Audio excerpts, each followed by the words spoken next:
Hola, nuevamente aquí con ustedes. Estamos siguiendo una serie de estudios. Estuvimos dando 3 estudios acerca del rapto según nuestro Señor Jesucristo. Y ahora vamos a continuar con una línea no diferente, pero vamos a complementar y vamos a afirmar lo que hemos enseñado. Quiero decir primeramente que el fundamento de nuestra enseñanza es Jesucristo mismo. Él dijo que nadie puede poner fundamento diferente que el que está puesto, el cual es Jesucristo. Y que si alguno edifica sobre ese fundamento, va a ser probado, ya sea que edifique sobre el fundamento de Jesucristo oro, plata, piedras preciosas, madera, heno, hojarasca. Dice que el día la probará, el día del Señor Jesucristo la va a probar, porque el día de nuestro Señor está ligado al fuego. La Biblia dice que en el mundo antiguo los cielos y la tierra que fueron creados por la palabra de Dios y que son sostenidos, que provienen del agua y se sostienen por el agua, por eso que el mundo antiguo fue anegado por el agua, pero que los cielos y la tierra de ahora están reservados para el fuego. De manera que el retorno de nuestro Señor Jesucristo está íntimamente ligado al fuego. Entonces, habíamos estado enseñando que solo lo que tiene unidad puede ser dividido, y enseñamos que según la palabra de Dios en Judas, versículo 18, dice que en el postrer tiempo, en los últimos tiempos, y todo esto que estamos enseñando está en el contexto de los últimos tiempos. El Señor Jesucristo en el último capítulo de la palabra de Dios de la Biblia, en Apocalipsis capítulo 22, Él le dice al apóstol que no selle el libro. O sea, si bien es cierto, estaba allí escrito, pero le dijo cierra, pero no lo selles. Entonces, a diferencia de Daniel, que le dijo, cuando él no entendía lo que se le estaba hablando, Daniel dijo, yo oí, pero no entendí. Entonces el ángel le dijo, no te preocupes, Daniel, cierra y sella, porque esto es para el tiempo final. Tú irás hasta el fin, reposarás, te levantarás para recibir tu heredad en aquel día. Estaba hablando de la resurrección de los muertos. Entonces estábamos diciendo de que solo lo que tiene una unidad se puede dividir. Dijimos que de acuerdo a la palabra de Dios, que en los últimos tiempos iban a venir burladores que iban a andar según sus malvados deseos. O sea, en Judas versículo 18 dice, estos son los que causan divisiones. Y habíamos hablado de un personaje que vivió por los años 1800 y que por el 1830 y tantos él vino con una enseñanza, una doctrina acerca de la dispensación y del rapto secreto de la iglesia, de que Jesús cuando venga, Él no va a venir a la tierra, sino que se va a quedar en las nubes y va a raptar a su iglesia y después de 7 años va a regresar. Este señor dijimos que se llama John Nelson Darby, que introdujo esta enseñanza a la dispensación y el rapto secreto antes de la tribulación. ¿Por qué lo traigo a colación? Porque la Biblia dice que estos son los que causan divisiones, los sensuales que no tienen el Espíritu. ¿Y por qué digo esto? Porque la palabra de Dios es útil para enseñar, redarguir, corregir e instruir en justicia. Que toda la Escritura es inspirada por Dios y que ninguna palabra profética, ninguna palabra que está aquí es de interpretación privada. ¿Qué significa esto? Que nosotros no podemos interpretarlo como nosotros querramos. Dios ha permitido que a través de los cientos y cientos de años esta palabra se conserve, porque fue traída por Dios, es guardada por Dios y los santos hombres de Dios hablaron siendo inspirados por el Espíritu Santo, conforme a lo que está escrito en la epístola de Pedro. Entonces, quiero enseñar acerca de lo que es la exégesis. La exégesis es la ciencia del estudio de las Escrituras. La exégesis es la interpretación crítica y completa de un texto de las Escrituras, extrayendo el significado de un texto dado. O sea que lo que queremos aquí establecer primeramente es que si nosotros queremos interpretar las Escrituras, es lo que se llama la exégesis, que nosotros vamos a analizar lo que dice el texto en su significado original, dónde fue puesto y qué contexto tiene, y no vamos a acomodar, ¿no es cierto?, lo contrario, que es incrustar las interpretaciones que nosotros tenemos al texto que leemos. Eso se llama eisegesis. O sea, la exégesis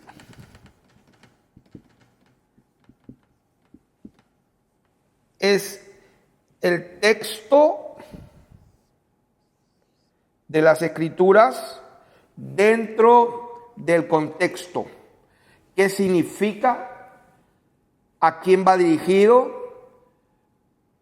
¿En qué tiempo se habló? ¿A quiénes escuchaban esta palabra? ¿Y cuál era el contexto alrededor de este texto? Y vamos a poder interpretar qué es lo que Dios dijo y qué es lo que quiso decir. A diferencia de la exégesis, la otra forma de tomar esto es lo que se estudia y se llama la eisegesis. Eisegesis. Alguien dirá, ¿y qué es todo eso? Bueno, la eisegesis es lo contrario de la exégesis, que es insertar las interpretaciones personales en un texto dado. O sea, si acá está el texto, entonces la eisegesis es la forma en que las personas tienen una interpretación por acá y entonces quieren meterla aquí adentro para que lo que ellos creen sea respaldado por un texto. Y ese es el problema con muchas interpretaciones de la palabra de Dios. Por eso que estuvimos enseñando que debemos conformarnos a las sanas palabras de nuestro Señor Jesucristo. Pablo dijo que si alguno enseña otra cosa y no se conforma a las sanas palabras de nuestro Señor Jesucristo y a la doctrina que es conforme a la piedad, o sea, a la santidad, a la devoción, a la consagración, dice la palabra de Dios que esa persona está envanecida. Por eso dice que los sensuales se rigen en base a sus sentidos, a lo que ellos creen, a lo que ellos sienten y lo que ellos opinan, en lugar de sujetarse al texto original en su contexto original. De manera que, para resumir esta parte, la exégesis es objetiva, analiza en el contexto, toma en cuenta la traducción, toma en cuenta el contexto general, histórico y cultural, examina el contexto dentro del texto y el texto en el contexto. La eisegesis, por el contrario, no es objetiva, es subjetivo, o sea, es algo emocional, algo que puede ser, analiza fuera del contexto, no toma en cuenta la traducción. ¿Qué importa que signifique? Si la palabra de Dios está escrita allí, ¿qué importa cuál sea el significado del griego o el hebreo? Eso no importa, ¿no es cierto? No toma en cuenta la traducción, no toma en cuenta nada de eso, manipula el texto para decir lo que la persona quiere enseñar. O sea, en otras palabras, si yo tengo una enseñanza acerca de algo, yo entonces la gente busca una palabra que se relacione y agarra ese versículo y lo planta ahí en medio de su enseñanza. O sea, manipular el texto para decir lo que yo quiero enseñar. Y ese es un problema, ha causado división en la iglesia y estuvimos enseñando que el rapto, la vez pasada, de acuerdo a nuestro Señor Jesucristo, es muy diferente de lo que estamos escuchando por todos lados. De manera que vamos a concentrarnos en las palabras sanas de nuestro Señor Jesucristo, que dijo que no hay nada oculto que no haya de salir a luz, ni nada escondido que no se manifieste y que salga a conocerse. Y después de decir eso dijo, mirad cómo tengan cuidado, presten oído, fíjense cómo escuchan a los que le hablan. Pablo dijo que deberíamos ser nobles y tener un espíritu noble como los hermanos que vivían en la ciudad de Berea, que eran nobles más que los de Tesalónica, y la razón por la que eran más nobles era porque ellos escudriñaban y chequeaban las escrituras para saber si ese predicador, ese profesor, ese maestro, ese apóstol, ese profeta, quien quiera que fuere, lo que les decía, ellos chequeaban por las escrituras si eso era así. Y eso es importante porque fue un mandamiento del mismo Señor Jesucristo que dijo, escudriñen las escrituras. Esa palabra escudriñar no es leerla simplemente, no dijo lean las escrituras, no. Dijo escudriñenla, chequeen, porque ellas dan testimonio de mí y a ustedes les parece que en ellas tener vida eterna. De manera que nosotros estamos hablando de que si nosotros queremos andar en la verdad y en la luz, debemos de centrarnos en su palabra. Entonces, el Señor también dio otro principio que dijo que si nosotros tenemos hambre y sed de justicia, seríamos saciados. Pero aquellos que creen que saben, entonces ya tienen un límite. Porque el Señor Jesús dijo a los fariseos, cuando Él le dijo, por ejemplo, para juicio he venido a este mundo, para que los que no ven, vean, y los que no ven sean cegados. Entonces los fariseos se ofendieron y le dijeron de que nos dices también a nosotros ciegos. Entonces Jesús les dice rápidamente, mira, si ustedes fueran en verdad ciegos, o sea, no entendieran, no vieran, entonces no tendrían pecado. Pero ahora porque dicen vemos, vuestro pecado permanece. Entonces vamos a poner este fundamento bien claro, que uno es nuestro Maestro, el Señor Jesucristo, y que nosotros todos aprendemos de Él. Así que vamos a ver las Escrituras y vamos a ver acerca de el engaño. En Mateo, Marcos y Lucas, en el contexto, porque estamos hablando de la venida del Señor Jesucristo. En ese contexto, cuando el Señor es preguntado por sus discípulos, ¿cuándo serán estas cosas y qué señal habrá de tu venida? ¿Y qué va a pasar? Entonces, Él invariablemente siempre dijo lo mismo. Mirad que nadie os engañe. Entonces vamos a abrir las Escrituras en 2 Tesalonicenses, capítulo 2. Entonces, el Señor Jesús le dijo a sus discípulos repetidamente, hablando en el contexto de su venida, repito, mirad que nadie los engañe. Vamos a ver qué dijo Pablo. Pablo, un hombre que sabía las Escrituras, pero no conocía a Dios. Era un hebreo de hebreos, del linaje de Benjamín. Estudió a los pies del mejor teólogo de entonces, Gamaliel. Se codeaba con el sumo sacerdote, estaba circuncidado al 8º día. En cuanto a la ley y a los mandamientos era irreprensible. En cuanto al celo, era perseguidor de todos aquellos que se oponían a las Escrituras. Pero no conocía a Dios. La Biblia dice que cuando el Señor resucita y se aparece a los discípulos, a los apóstoles, dice la palabra del Señor que al último, como un abortivo, se le apareció al apóstol Pablo y lo arrebató al tercer cielo y le enseñó y le declaró la palabra. Y a partir de ahí, cuando él regresa de la Arabia, donde está el monte de Sinaí, el mismo monte donde Dios entregó las tablas, los 10 mandamientos a Moisés y al pueblo de Israel, Dios lo llevó hasta allí para revelarle su palabra acerca, y le habló de los dos pactos, del antiguo pacto y del nuevo pacto, y se convirtió en el heraldo, en el predicador de los gentiles, para que ellos también puedan alcanzar salvación junto con el pueblo de Dios, el pueblo de Israel. Entonces, segunda de Tesalonicenses capítulo 2, hablando del contexto de la venida del Señor Jesucristo, cuando Él dijo, mirad que nadie os engañe, vamos a ver aquí qué dijo Pablo con respecto a este tema. Entonces dice, segunda de Tesalonicenses capítulo 2, dice, pero con respecto a la venida de nuestro Señor Jesucristo, o sea, está hablando de ese tema. Con respecto a la venida de nuestro Señor Jesucristo, y hay una coma, y nuestra reunión con Él. O sea, si los que me siguen en las Escrituras pueden ver lo que dice ahí, está claro. Dice claramente, con respecto a la segunda venida del Señor, cuando Él venga, porque Él dijo, yo me voy, pero vendré otra vez. Y os tomaré a mí mismo para que donde yo estoy, vosotros también estéis. O sea, no hay forma de interpretar esto de otra manera, sino en el contexto de su segunda venida.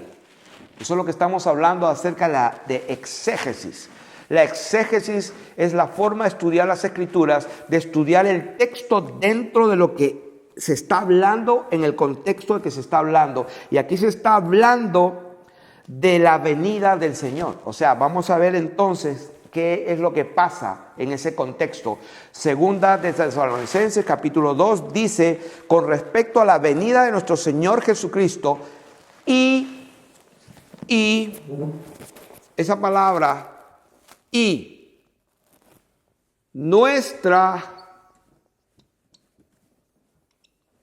reunión con Él. O sea, dice, con respecto a la venida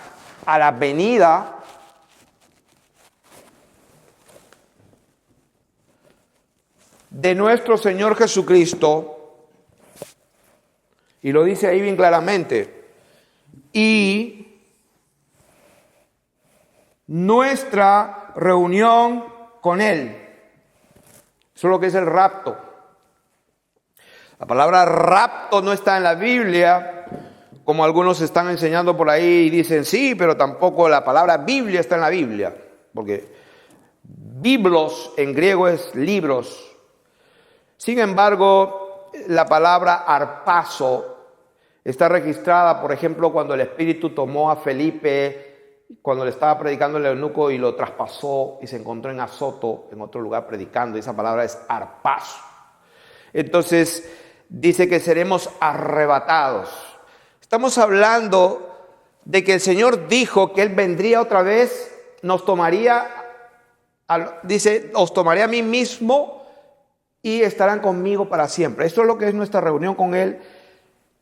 Entonces, estamos confiados de que estamos en el contexto correcto, que no estamos enseñando esto para hablar del diezmo, un ejemplo. O sea, la venida del Señor, reunión con Él, por eso vamos a recoger las ofrendas porque ya viene pronto. Nada que ver, o sea, estamos saliéndonos. Estamos hablando lo que dice la palabra con respecto a la venida de nuestro Señor Jesucristo y nuestra reunión con Él. Dice, os rogamos, hermanos, que no os dejéis mover fácilmente de vuestro modo de pensar.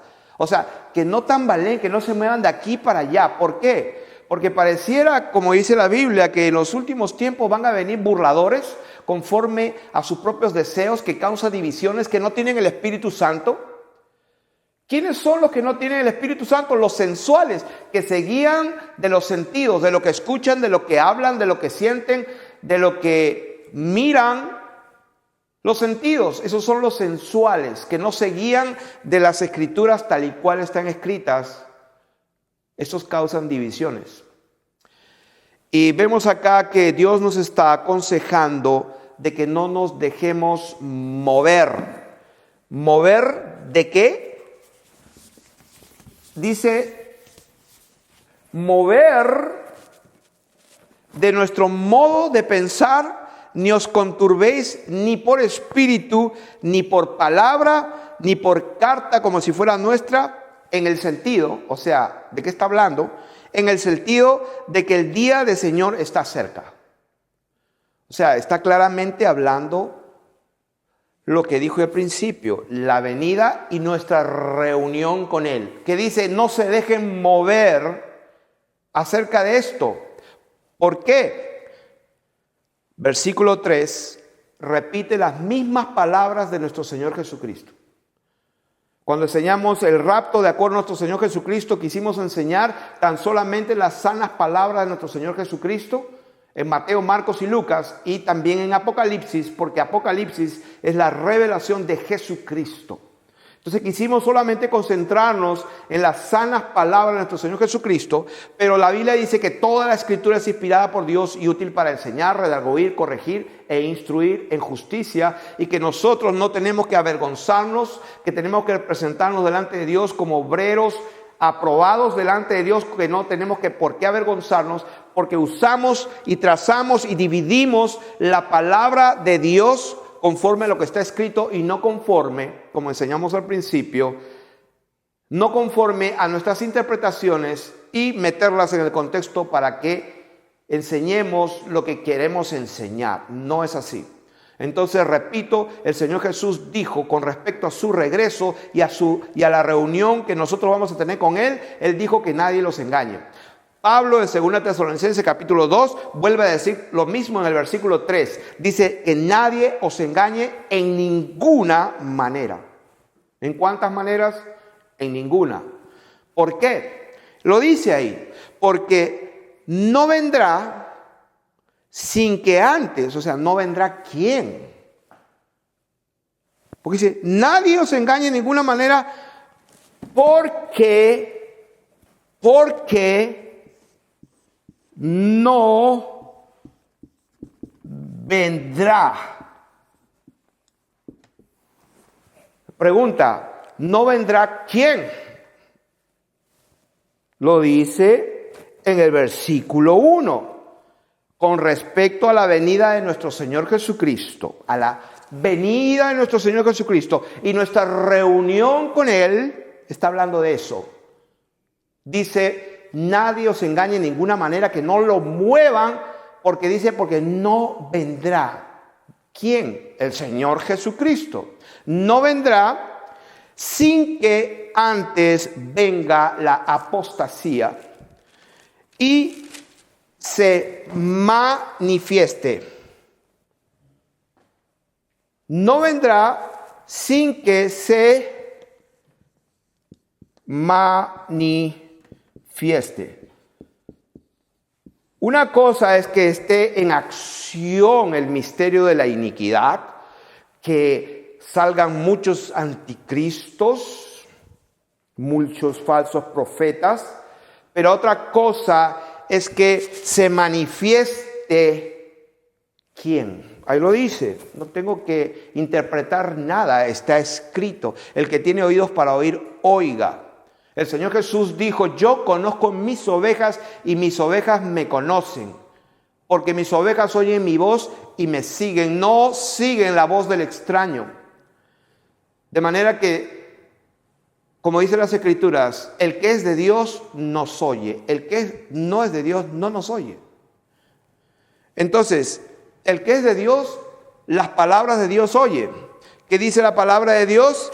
Que el Señor Jesucristo, cuando Él venga y nuestra reunión con Él, dice que no vendrá sin que antes venga la apostasía y se manifieste, ¿qué dice? El hombre de pecado. ¿Se manifieste quién? ¿Se manifieste quién? Lo dice ahí el versículo 3. El hombre de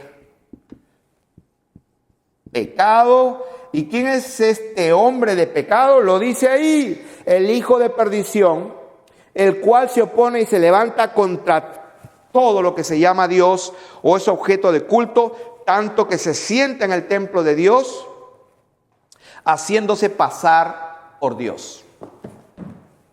¿Está claro? Yo creo que está bien claro. El Señor Jesús dijo que nadie los engañe.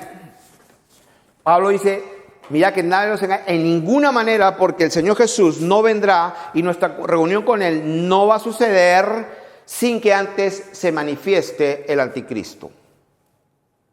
Yo no lo digo, está allí. Está aquí. O sea, eso es lo que dice la palabra de Dios. Eso es lo que dice la palabra de Dios. Ahora, segunda de Pedro, capítulo 3, vamos a confirmar en el versículo 9, dice, hablando en el mismo contexto, no nos estamos saliendo, estamos hablando del tema.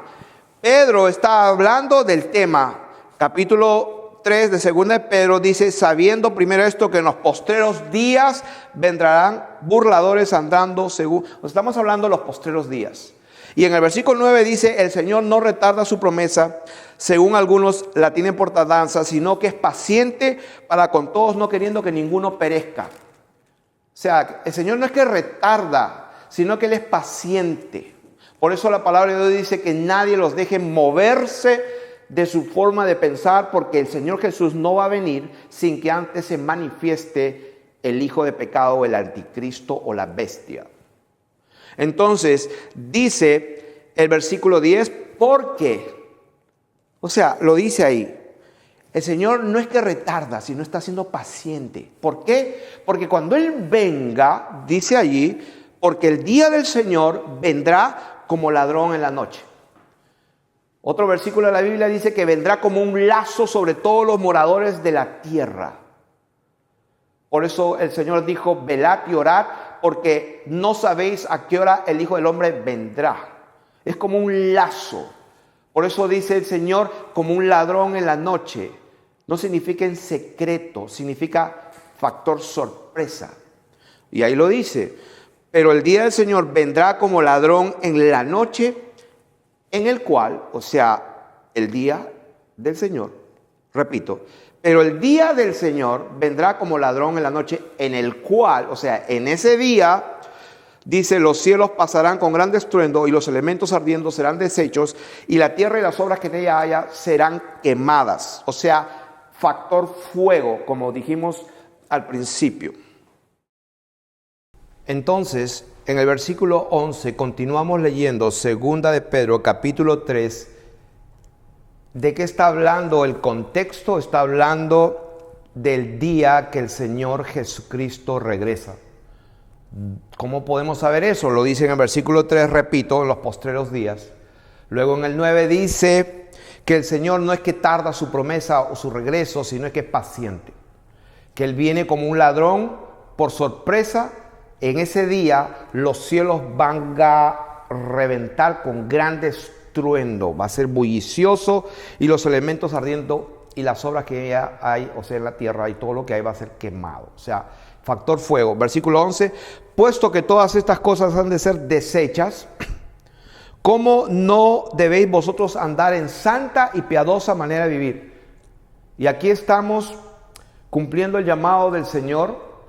Después de haber sido cristianos religiosos evangélicos por 35 años, hemos reconocido que Él nos salvó en su bendita misericordia, porque la Biblia dice que ninguna cosa inmunda entrará en el reino de los cielos, que Él viene por una iglesia gloriosa, sin mancha y sin arruga, que ningún mentiroso entrará en el reino de los cielos. O sea, ¿qué estamos hablando? Estamos hablando que el que practica el pecado no ha visto a Dios ni le ha conocido. Que el mundo entero está bajo el maligno y que el que practica el pecado es del diablo. O sea, ¿es radical? Sí es radical. El Señor Jesús dijo que si tu ojo derecho te es ocasión de caer, sácalo. Mejor que entres sin un ojo, que no todo tu cuerpo sea echado en el infierno. Eso lo dijo el Señor Jesús, no lo digo yo. Mejor te es que se corte tu mano. Si te es ocasión de caer tu pie, córtatelo. Mejor que es que entres sin un pie, sin una mano, que todo tu cuerpo sea arrojado en el infierno. Eso lo dijo el Señor Jesús. sea que estamos hablando aquí de vida eterna. Jesucristo lo dijo de esta manera. Dice, ¿qué recompensa dará el hombre por su alma? Y dice, y si el hombre ganara todo el mundo y perdiere su alma, ¿de qué le aprovecha? De eso estamos hablando y por eso creemos que nosotros no estamos perdiendo el tiempo. Estamos hablando de eternidad con cuerpos glorificados, como Jesús dijo, el que cree en mí, yo les doy vida eterna y los resucite. ¿Cuándo? En el día postero. Estamos hablando de esos días. Entonces, dice cómo nosotros no debemos vivir de una manera santa y piadosa, esperando y apresurándonos para la venida del día de Dios. O sea, el día de Dios también se le conoce como el día de Dios, es lo que se conoce el día del Señor.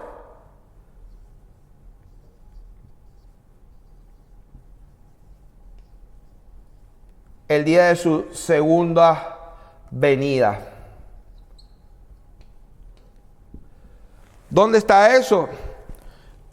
Allí en el versículo 12, esperando y apresurándoles para la venida del día de Dios, en el cual, o sea, en ese día, los cielos encendiéndose serán deshechos. Otra vez, factor fuego, y los elementos siendo quemados se fundirán. O sea, estamos hablando de que hay un factor común cuando viene el Señor. El factor común es fuego. Dice, pero nosotros esperamos. O sea, ¿quiénes somos nosotros? Dice, pero nosotros. O sea, sería bueno, ¿a quién le escribió la carta? Pedro. Dice, Pedro, apóstol de Jesucristo, a los expatriados en la dispersión en el Ponto, Galacia, Capadocia, Asia y Bitinia, elegidos según la presciencia, o sea, el preconocimiento de Dios, Padre, en santificación del Espíritu para obedecer y ser rociados con la sangre de Jesucristo. O sea, ¿a quiénes se está dirigiendo? A los que han obedecido para ser rociados con la sangre de Jesucristo. A ellos está hablando, dice, pero nosotros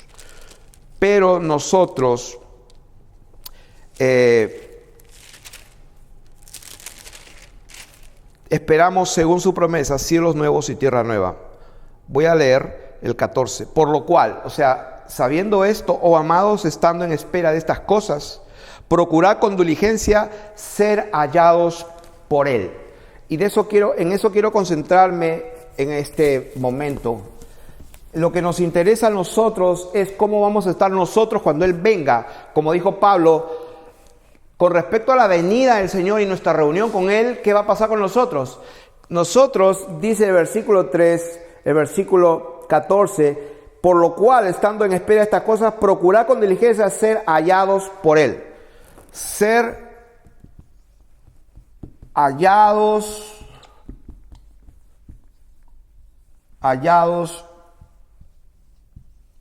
por Él. Esto es lo que nos interesa. Nos interesa cómo vamos nosotros a ser hallados por Él. Hallados por Él, porque Él viene. Cielos y tierra pasarán, pero lo que Él dijo se va a cumplir. Él viene. Ahora, lo que a nosotros nos interesa es que nosotros vamos a ser hallados. Cuando Él venga, vamos a ser hallados por Él. Ahora, aquí está la parte interesante.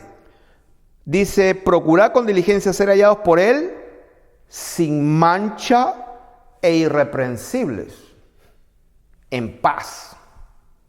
Y tener entendido que la paciencia de nuestro Señor es para salvación.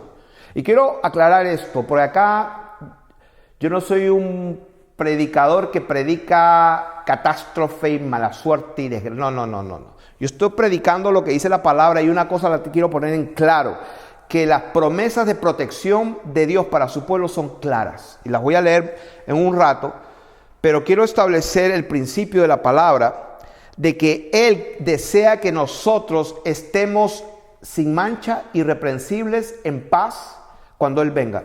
Entonces, y tener entendido que su paciencia es para salvación Dice, como también nuestro amado hermano Pablo, según la sabiduría que le ha sido dada, os ha escrito casi en todas sus epístolas. Pablo, hablando de ellas, o sea, de la venida del Señor, dice, entre las cuales hay algunas difíciles de entender. O sea, el apóstol Pablo reconoce que el apóstol Pedro reconoce que Pablo hablaba de la venida del Señor y del rapto y lo corruptible se vestirá y la trompeta sonará y Pedro reconocía que cuando hablaba Pablo habían cosas difíciles de entender, lo dice ahí, que hay algunas cosas difíciles de entender, las cuales, o sea, estas cosas, dice, los indoctos y los inconstantes.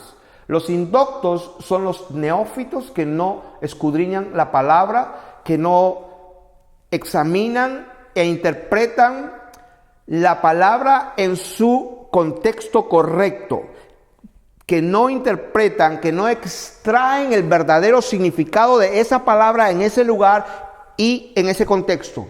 Estos son los indoctos e inconstantes, dice que tuercen, como también las otras escrituras para su propia perdición. Así que ustedes, oh amados, sabiendo de antemano, guardaos, no sea que por el error de los inicuos caiga de vuestra firmeza, antes crecer en la gracia y el conocimiento de quién, de nuestro Señor Jesucristo. A Él sea la gloria por la eternidad. Entonces, yo quiero concentrarme ahora en ser hallados por Él. Estamos viendo, número uno, no permitamos que nadie nos engañe. Jesús lo dijo en el contexto de la explicación de su regreso, dijo que nadie los engañe. Número uno. Pablo en Tesalonicenses dice, mirad que no seas engañados de ninguna manera. ¿Por qué? Porque su venida y nuestra reunión con Él no va a pasar sin que antes se manifieste el anticristo. No lo digo yo, está escrito. Y ya enseñamos el rapto de acuerdo al Señor Jesucristo, que dice que después de la tribulación de aquellos días, e inmediatamente después de la tribulación, en Marcos capítulo 13, en Mateo capítulo 24, dice, inmediatamente después de la tribulación de aquellos días, dice que el sol se oscurece, la luna no dará su resplandor, las potencias de los cielos son conmovidas, como dice Pedro, como un estruendo, y se ve la señal del Hijo de Dios que viene en las nubes, y dice la Biblia que todo ojo le verá. La palabra de Dios dice que todos harán lamentación, porque dirán las gentes y los linajes y los pueblos lo verán, porque escrito está que todo ojo lo verá. Dirán, harán lamentación por él. ¿Por qué? Porque la hora de su juicio ha llegado. O sea, ellos se van a lamentar. ¿Por qué? Porque ellos y muchos están adorando a uno que se sentó y que está usurpando su trono allá en Jerusalén, que se sienta haciéndose pasar como Dios, como estamos leyendo en segunda de Tesalonicenses. Leímos que dice que se sienta como Dios haciéndose pasar por Dios. Entonces, por eso el Señor Jesús dijo que nadie los engañe. Porque cuando yo venga, hasta las cucarachas se van a dar cuenta que yo estoy viniendo. ¿Por qué? Porque los cielos pasarán con gran estruendo. Está escrito. Entonces, ¿qué nos compete a nosotros? ¿Cómo vamos a ser hallados en ese día? Dice Primera de Pedro, capítulo 1, y voy a leer desde el versículo 3. ¿Por qué voy a leer el versículo 3? Porque vamos a ver que está hablando del contexto de su regreso. Prestemos atención. Dice, bendito el Dios y Padre nuestro Señor Jesucristo, que según su grande misericordia nos hizo renacer para una esperanza viva. ¿Cuál es la esperanza viva? Ahí lo dice, la resurrección de Jesucristo. Esa es la esperanza, que como Jesús resucitó también resucitaremos. Está hablando del día postrero, cuando Jesús dijo, lo resucitaré en el día postrero. Está hablando de ese tema.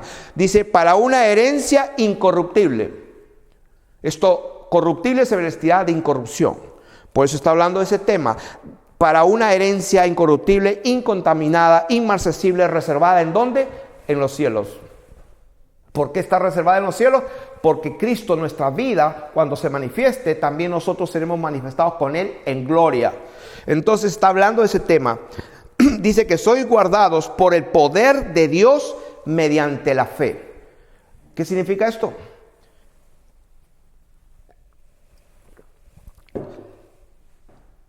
Que Dios nos hizo renacer para una esperanza viva. ¿Cuál es la esperanza? Cuerpos resucitados. Para ser manifestada, ¿cuándo? Lo dice ahí.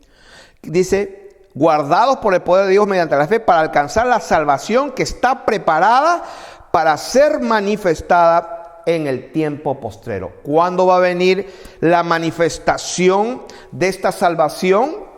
¿Qué salvación? Cuerpos incorruptibles, cuerpos inmortales, lo que habló Pablo. En lo cual dice, o sea, en todo esto ustedes se alegran, aunque por ahora un poco de tiempo, si es necesario, tendráis que ser afligidos si es necesario. O sea, ¿está ahí escrito? No. Dice, aunque ahora por un poco de tiempo, si es necesario, tengáis que ser afligidos en diversas pruebas.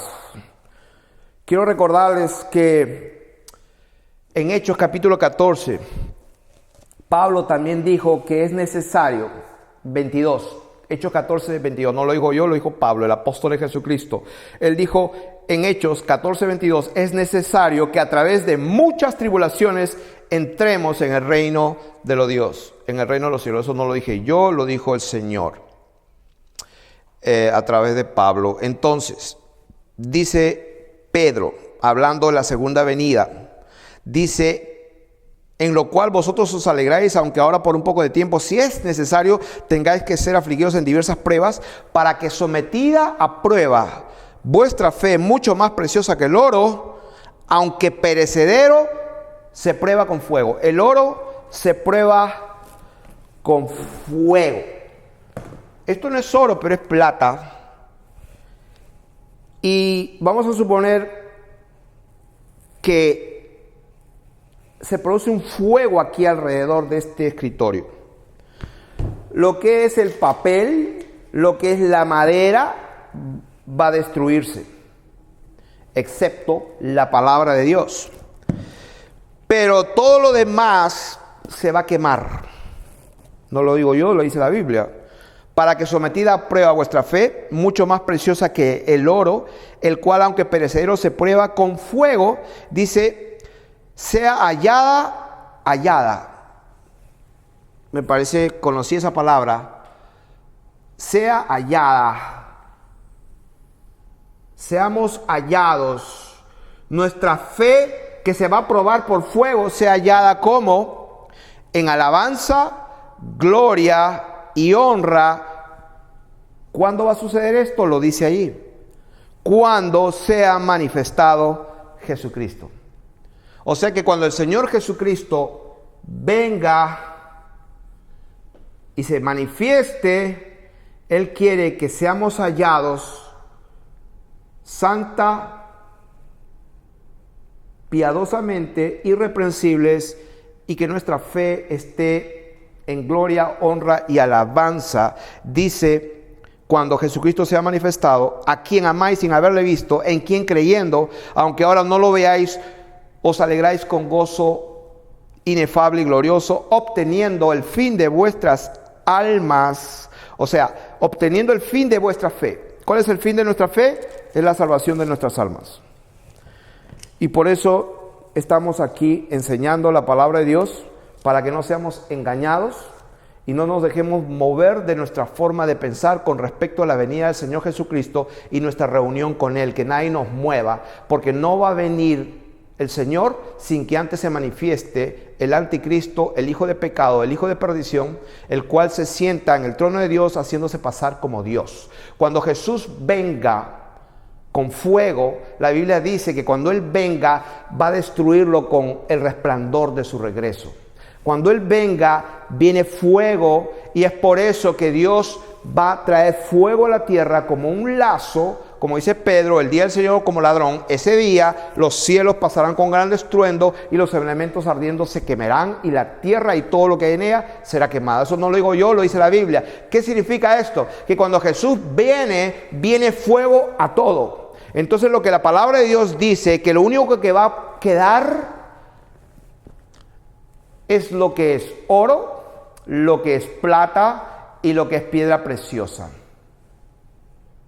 Pero lo demás se va a quemar.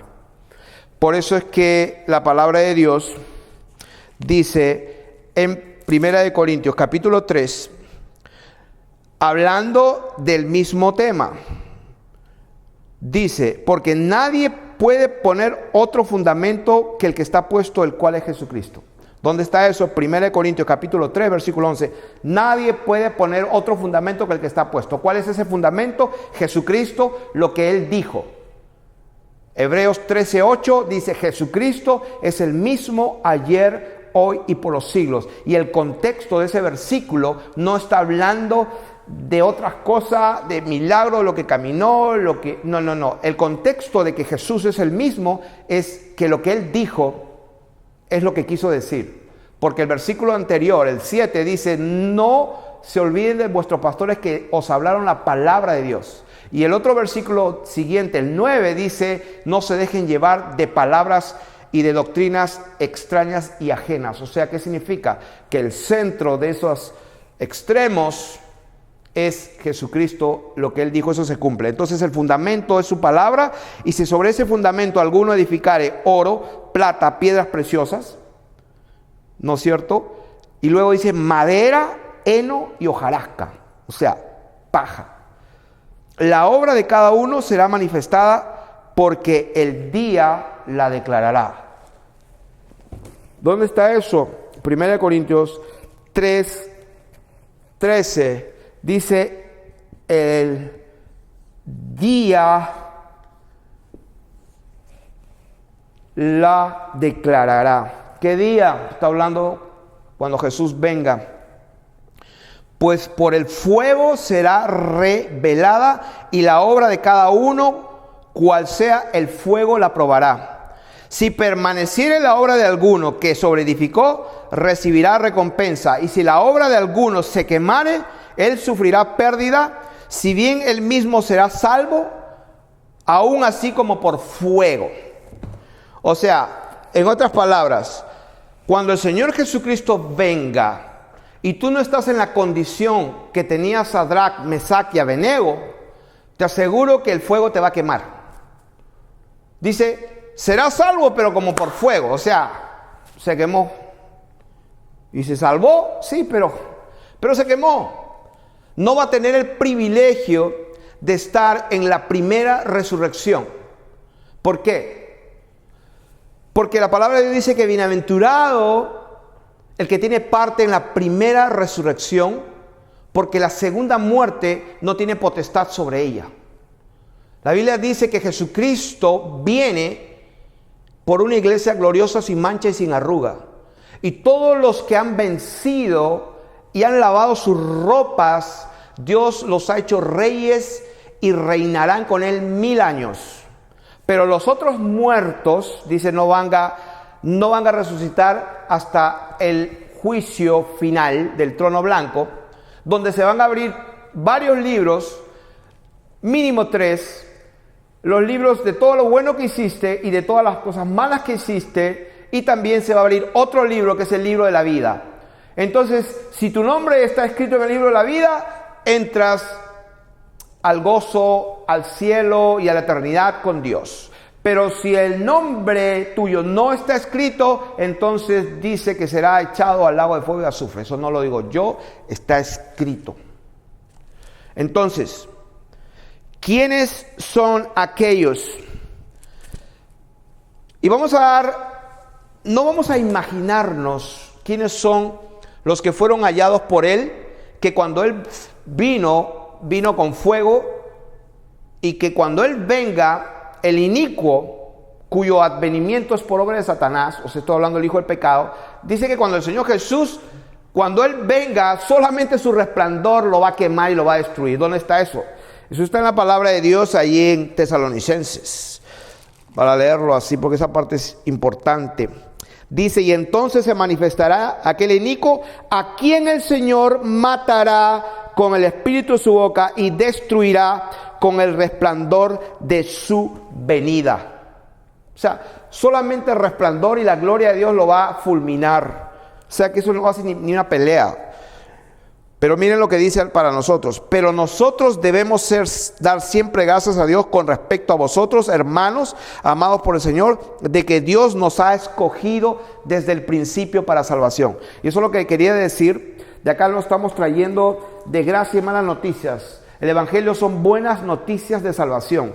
Que Dios estaba reconciliando al mundo y dando vida eterna a todos aquellos que creen en el nombre de Jesús, que se bautizan en el nombre de Jesucristo y recibirán el don del Espíritu Santo, que es el sello que Dios está poniendo a todos sus hijos, porque es el Espíritu Santo el que va a vivificar nuestros cuerpos mortales en aquel día. El Espíritu de Dios es el sello, la herencia sellada, es las arras y el depósito de nuestra herencia. ¿Qué herencia? La que hablamos en antes, con lo que dijo Pedro, que es una herencia incorruptible, incontaminada, inmarcesible, reservada en los cielos, pero que se va a manifestar cuando Él venga. Cuando Él venga por fuego, todo se va a quemar. Por eso dice que el que edifica fuera del fundamento que es Jesucristo, puede edificar lo que quiera, puede hablar y enseñar lo que quiera, pero si edifica fuera de la palabra, entonces puede hacer que sea madera, heno o hojarasca, y eso se va a quemar.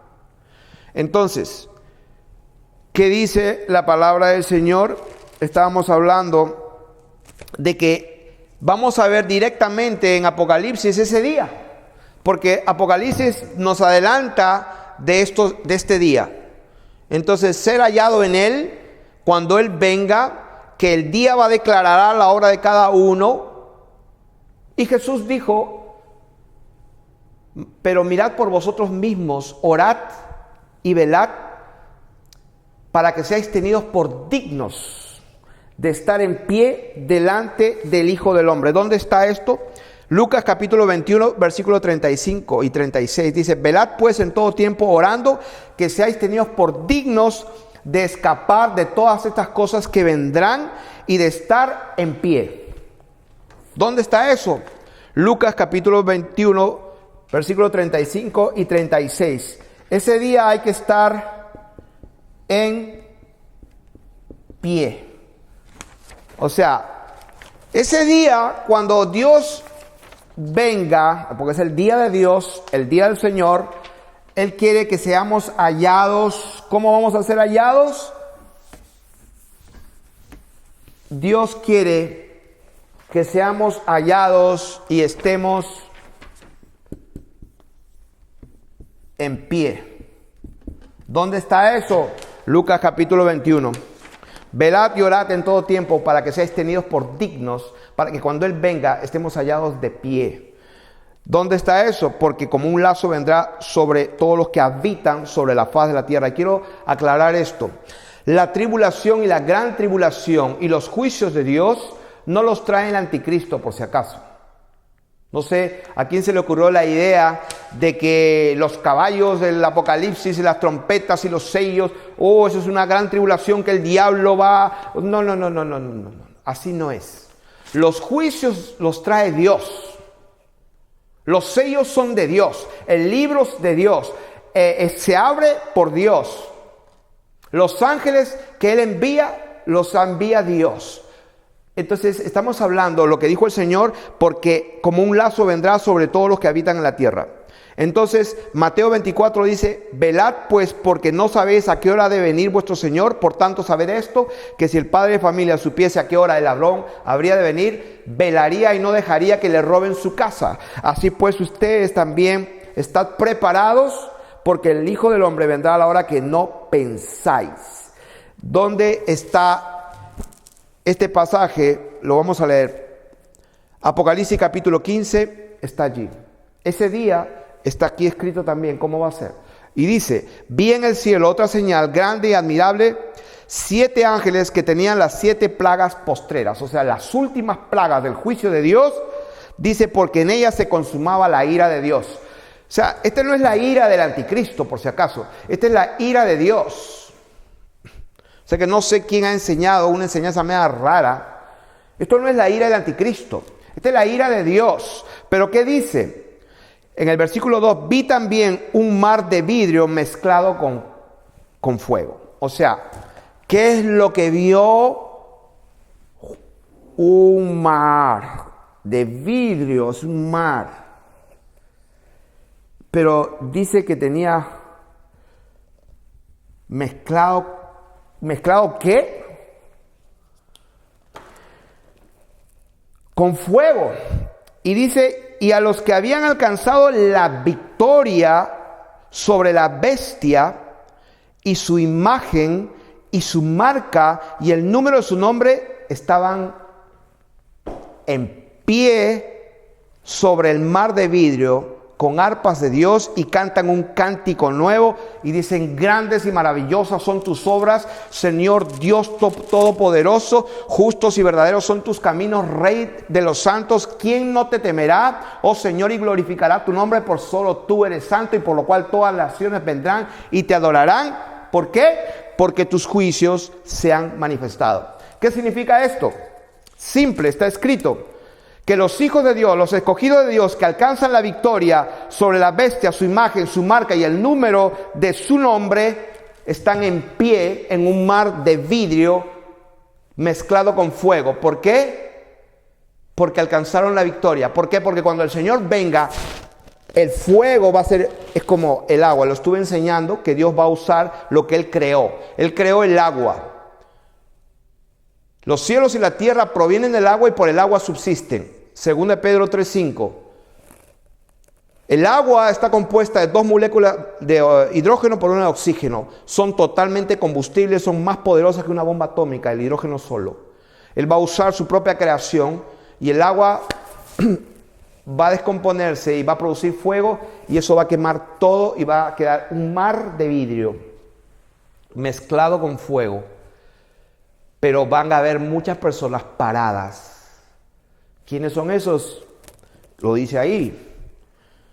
Vi también como un mar de vidrio mezclado con fuego, y a los que habían alcanzado la victoria sobre la bestia y su imagen y su marca y el número de su nombre, en pie sobre el mar de vidrio con las arpas de Dios.